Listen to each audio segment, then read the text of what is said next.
consciousness that is supposed to be in control at all times, right?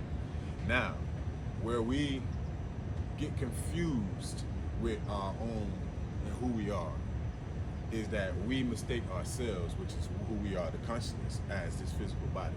So when this physical body has impulses or desires, we automatically identify it as that's what we want. And that's not the case. You know what I'm saying? We have to learn to draw the line between what we are and what we want and what the lower desires are and what the flesh wants. You know what I'm saying? So we have to understand these different things. So if you draw a clear line, you will be able to automatically identify when that line is crossed.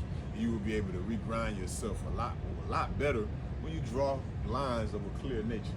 A lot of the times our mistakes come from not having clearly drawn our lines or boundaries on how we conduct ourselves with people or just in everyday activities. We gotta have boundaries on our fleshly impulses. The things that we do, we have to exhibit discipline, you feel what I'm saying? We grew up in a time frame where discipline ain't really been spoken about. And if it has been, it's always been for the sake of some type of entertainment, some type of sport, or for the betterment of a corporation or something.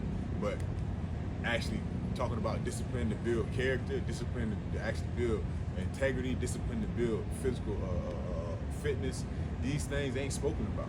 And why? You might ask, because they don't want people with strong minds and strong bodies. Simple as that. I mean, if you had a kingdom that you was in charge of, you don't want a bunch of super beings running around in your kingdom, because then they gonna want their own kingdom.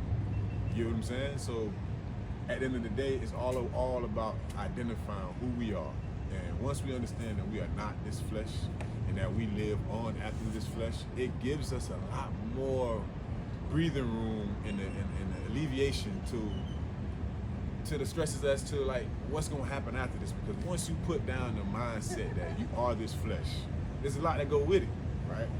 So once you understand that